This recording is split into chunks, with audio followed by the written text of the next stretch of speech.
And welcome back. George Zimmerman, the man cleared of murdering Trayvon Martin 3 years ago, is now out of the hospital.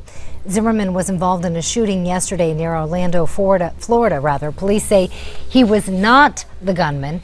Zimmerman suffered minor injuries to his face after another driver shot out his car window in what officers say appears to be an ongoing dispute. Casey Anthony, also acquitted of murder, appears to have come out of hiding for the first time in 2 years. A photographer snapped a shot of her over the weekend jogging in her new West Palm Beach, Florida neighborhood. 4 years ago, the 29-year-old was accused of murdering her 2-year-old daughter, Kaylee.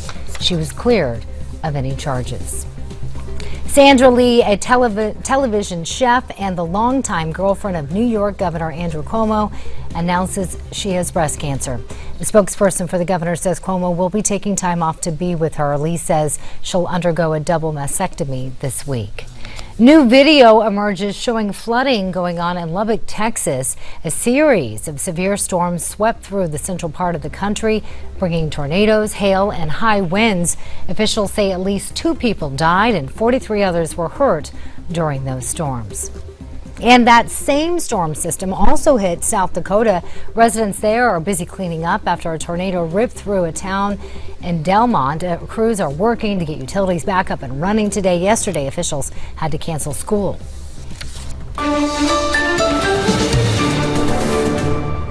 Well, recently we told you about many cases where being a Christian in the Middle East has become extremely dangerous with the rise of radical Islam.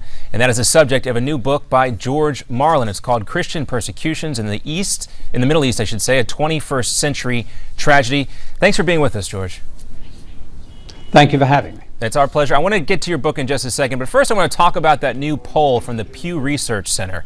And it shows that over the past 7 years, the percentage of people who affiliate themselves with Christianity has declined, and the percentage of people who refer to themselves as non-Christians or non-religious has grown significantly. Is this contributing in some way to what some might consider as this current administration's experiment with benign neglect in the Middle East? Do I think the decline of Christianity in the United States? No, I think it's apples and oranges, a discussion. No doubt in this materialistic society we have generations of kids growing up now where they have no idea what religion means or what God means or what Christianity means. But I don't think the Obama administration is driven by that. I think they're driven by a tin ear and cannot accept the fact that there are, in this day and age, that the unthinkable is happening. People are being murdered, being discriminated against, being persecuted, particularly in the Middle East, strictly because they are Christians. For some reason, the administration can't accept that fact. Pope Francis said not too long ago when the 21 Coptic Christians were murdered, he said they were murdered specifically because they were Christians. And what did the administration said? We're appalled by the Egyptian citizens that were killed. Right. No, they're Egyptian citizens who were killed because they were Christians. So there is this denseness when they cannot accept the fact that there is specific persecution going on, and one can make the argument based on the definition of genocide that the UN put out in 1948. This is genocide against Christians.